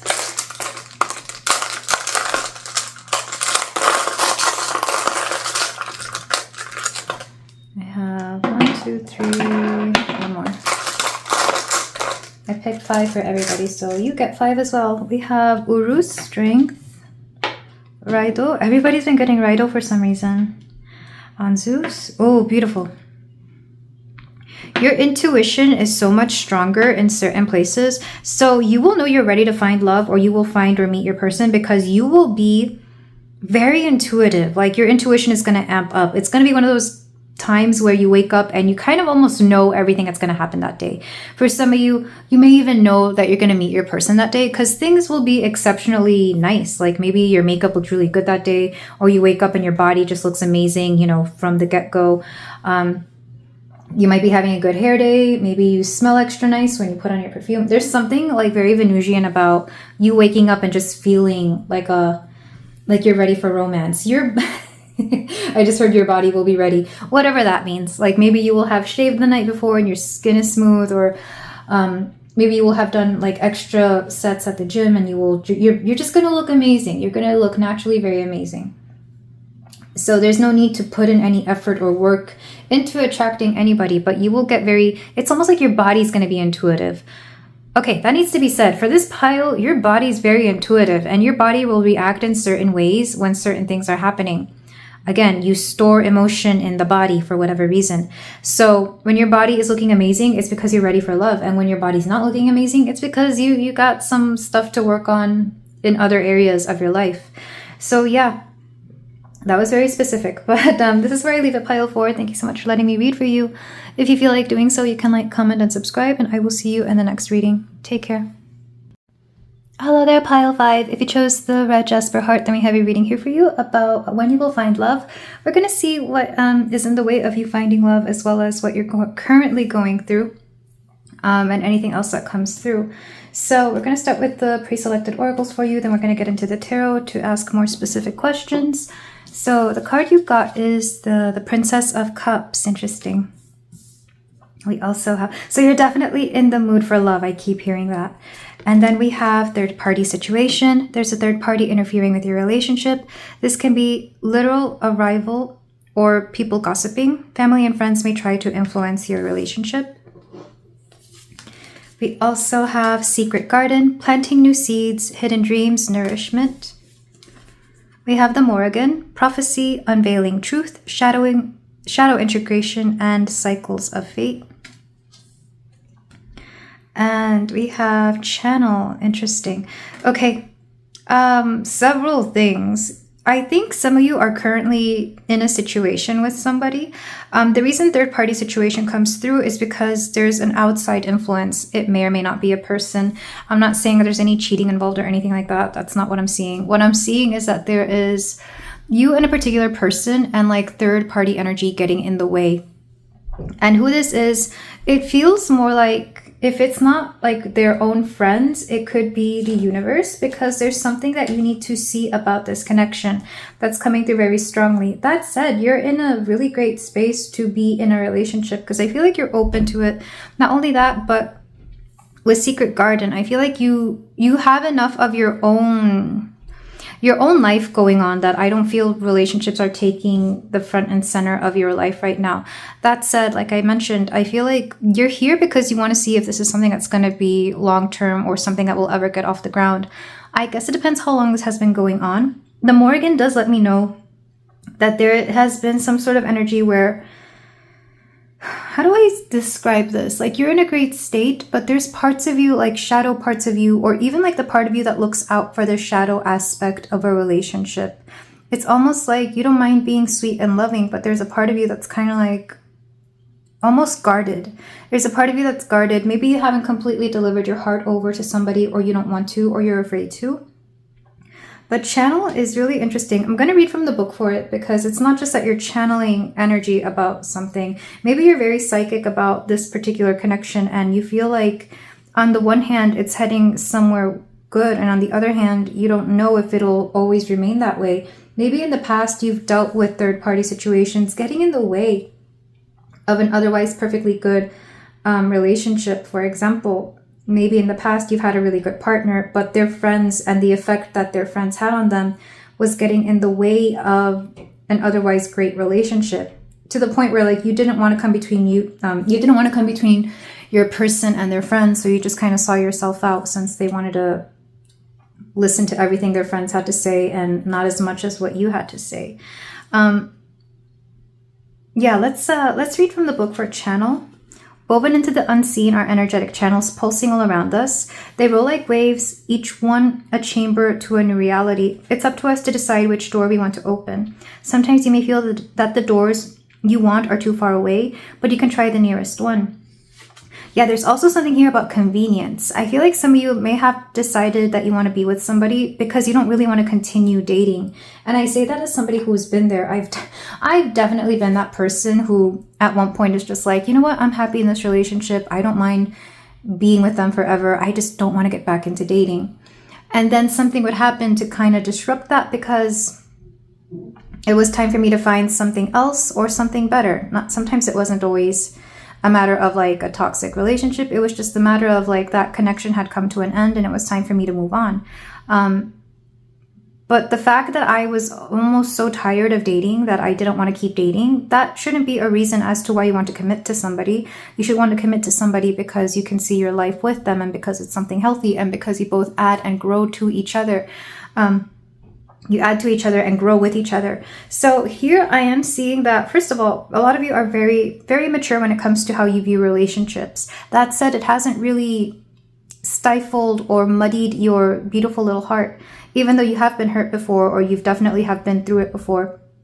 It's interesting because the way I see your love energy, it's very sweet and very pure, almost like very youthful. Think of like, for some reason, I'm thinking of like a very young person who has found love for the first time, but I can tell that a lot of you haven't. Like, this is just how you come into relationships, very pure and very loving and very willing to see the positive in everything.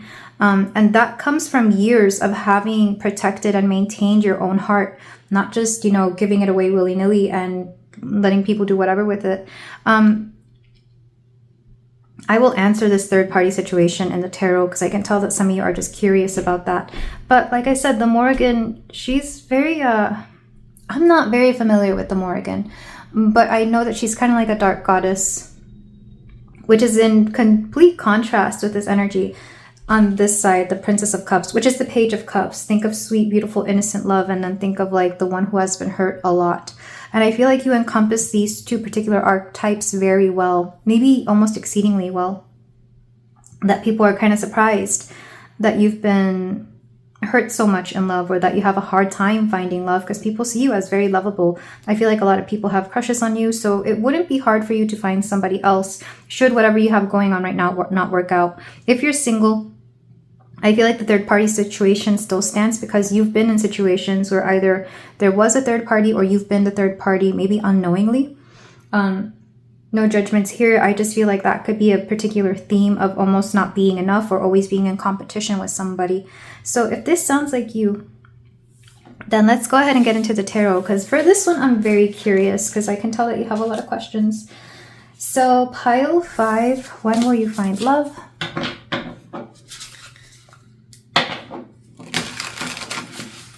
For my pile 5. And I know not all the piles, I haven't specifically answered when will you find love in all the piles, because every pile had its own thing going on. And if people have a lot of, specific relationship baggage to work through, they're not going to find love right away, nor is it important when they're going to find love as much as it is important of how they're going to handle all the baggage that they're still holding on to, or like the blocks they may have to love or self-love or loving people in general. So pile 5, where are you at right now in terms of relationships? You have the 5 of Swords. You're definitely blocking out drama. If there's drama involved, you don't want it. If there's drama in any way, shape, or form, you don't want it. You're also making it a point to not listen to everybody and what they have to say about romance, especially if it's negative, which I know is ironic because you're here at a tarot reading. However, I'm talking more specifically about the stuff we see on social media, the stuff we hear from friends, the stuff we hear from everybody else. You know, all the outside noise of what dating and relationship should be like. You've made it a point to not let it influence you specifically, not let it influence you personally. So you've been really good about keeping outside energies from influencing your own mentality when it comes to love and relationships.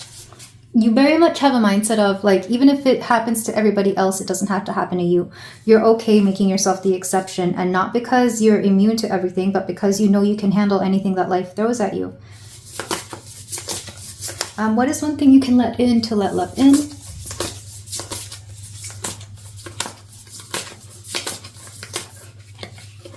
We have the Priestess of Cups. This is the Knight of Cups. Interesting that she's reversed. Why is she reversed? Oh, okay. Something from the past. There is an old version of you.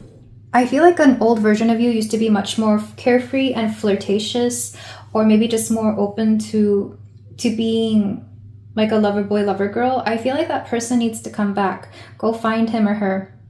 Because I feel like you've allowed love and relationships and the current dating scene to just kind of drag you down a little bit. It's made you more wary, because the energy that I'm feeling from this particular pile feels more cautious than carefree. So I definitely feel like you have to look back to the version of yourself that was the most carefree in approaching romantic interest and approaching love. Because right now you seem to be just a little bit more, like I mentioned, cautious, but also a little bit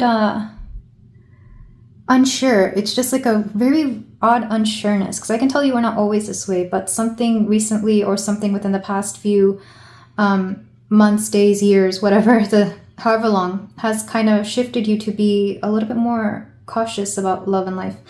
And that's okay. I feel like after a lot of the things that we've seen in the news, like things that have just happened, it's normal to be acting that way towards particular groups of people, specifically the ones that you're into romantically, of course. But I feel like you can't let that bog you down, because there's always going to be love and carefree energy. So that flirty aspect of you needs to come back somehow. He or she needs to come back. What's something you can let go of in order to bring in love or relationships?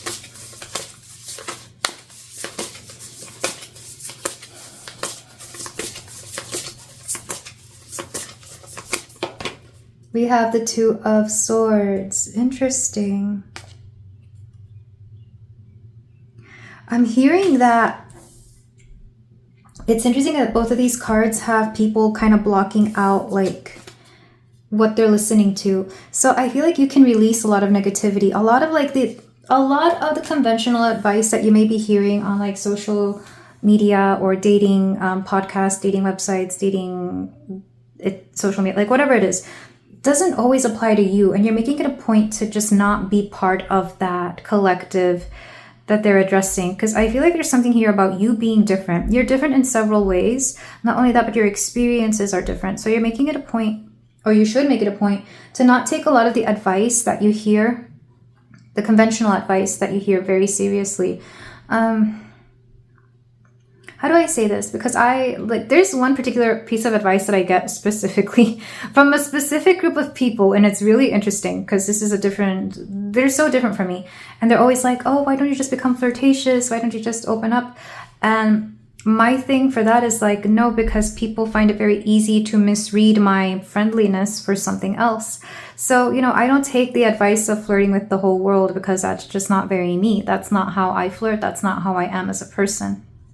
Not only that, but that would invite people that are not into the things that I am into. So for a lot of you, I feel like if there's a particular advice that you keep getting, it could just be that you are very different and it doesn't apply to you.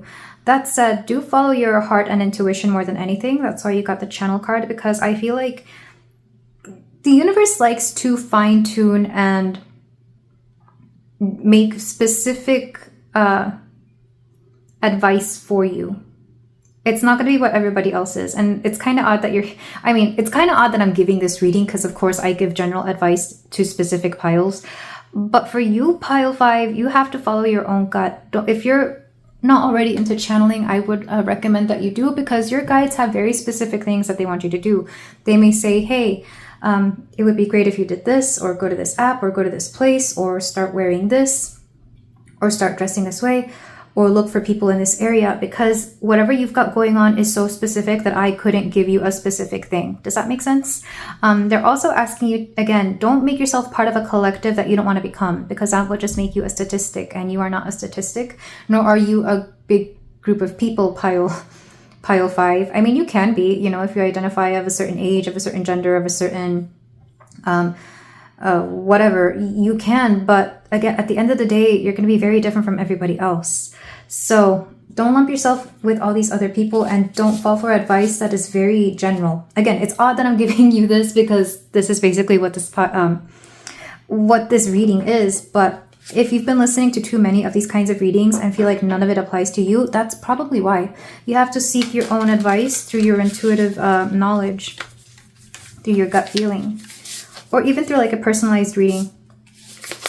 Not trying to put myself out there, of course, but if you feel like you want to do so, I do have my email in the description, or you could go to your preferred person for specific advice. But the best advice you could have is possibly you, but of course people can help with this. What's one key person that could help here, or that could be coming into your life soon?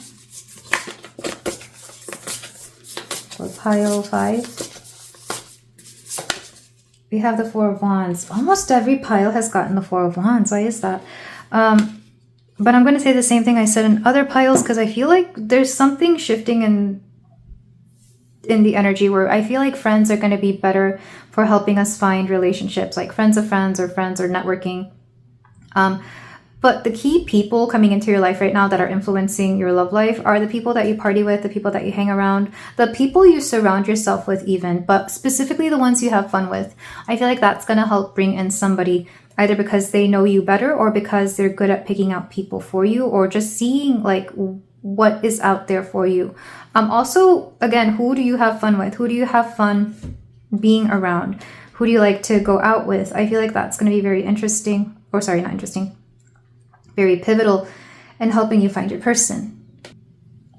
The number 4 could be important. So I'm thinking of April, 4 weeks from now, 4 months from now. I don't think 4 days from now, but that could be possible. It's up to you and how you move. But I do feel like the important people coming into your life next.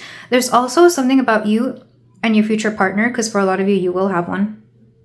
Having the same social group or social settings, or liking to celebrate in the same ways. So this would be like date nights. You both like to do the same things. Whatever it is that you enjoy doing, that's what you will have fun doing. So that way there's always quality time for the both of you to have. So you will have certain things in common. However you like to celebrate is how your person will like to celebrate. And anything else that needs to come through for pile 5.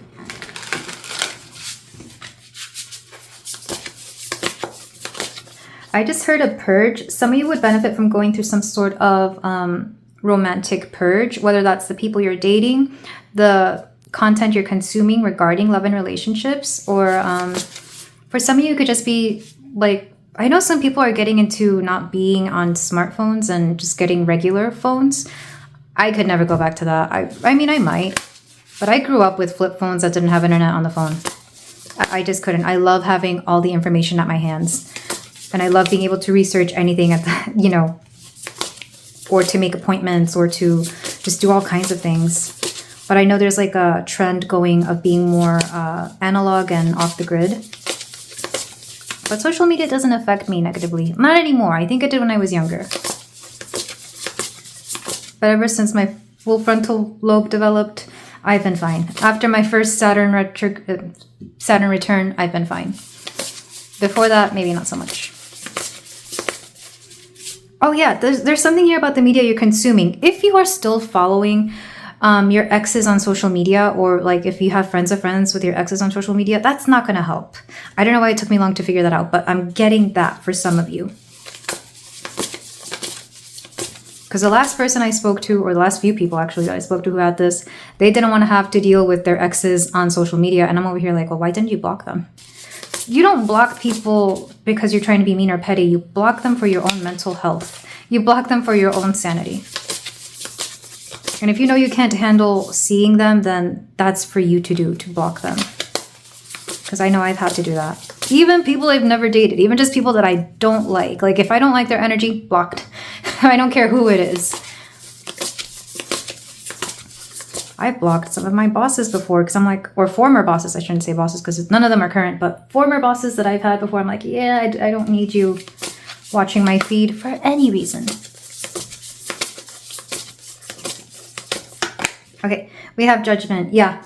And that's basically what I've been saying. A lot of you have to make a decision here about what it is that you want to allow into your life and what it is that you don't want to allow into your life.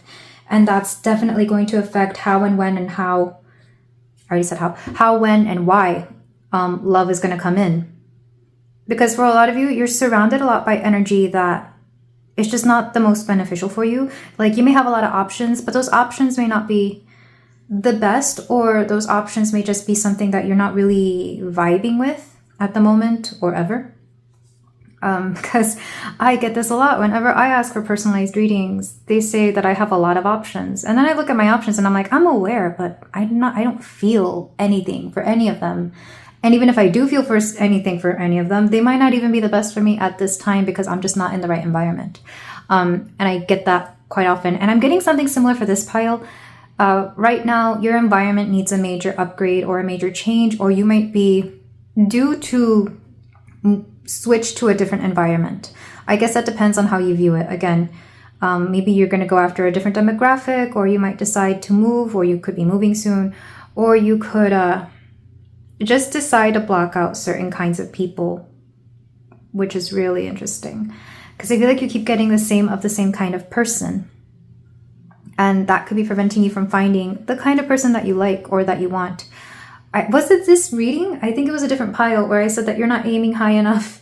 You're not going after the people that are meant for you. In fact, I'm going to get another card for this Four of Wands because I feel like I keep saying that the social aspect could be affecting love. But what other key people are here?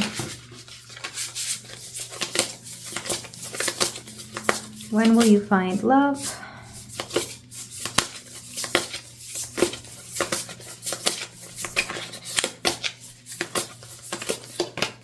We have the Seven of Wands. When you're not resisting it as much. When you're not resisting. Some of you, I don't think you're aware that you're resisting love. Yeah, Temperance reversed. And that's okay because you're actually just healing. You're healing. Like you may be actively dating, but you're still healing. This reminds me of a lot of the people that I know who are actively dating but never finding anybody. They're healing, but sometimes I feel like their healing would be faster if they weren't trying to throw themselves at somebody or trying to impress somebody or trying to get with somebody, because then they would see things more clearly. So you'll find love within 4 to 7 months, or something about numbers 4 and 5, between 4 and 5 months, 4 and 5 weeks. Which is really interesting and very specific, but just because you're going to find love doesn't necessarily mean that it's going to work out. You still have to make sure that you are not being influenced by outside energy or not being influenced by advice that doesn't necessarily suit you. And if that happens to be the advice I'm giving you, that's fine as well. But I'm mostly also talking about the conventional advice that we are fed through social media. Be careful that it's just something that is more resonating with you and not just something that they're saying to quote, quote, fearmonger everybody into being single. So I hope that made sense. This one was really interesting because sometimes the messages I get contradict what I do. And I'm okay relaying those messages, but I just hope it doesn't make me sound like a hypocrite. It's just the message that is coming through because the person who has to hear it has to hear it. Okay, so I'm going to finish this off with some runes for pile 5. Something about breathing has been really hard in this one. I don't know if it's because it's just really muggy where I am, like it's very humid. 2,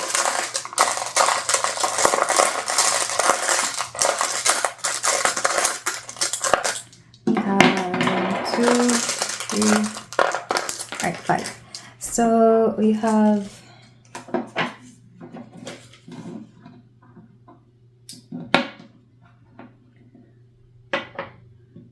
lot of you are about to come into...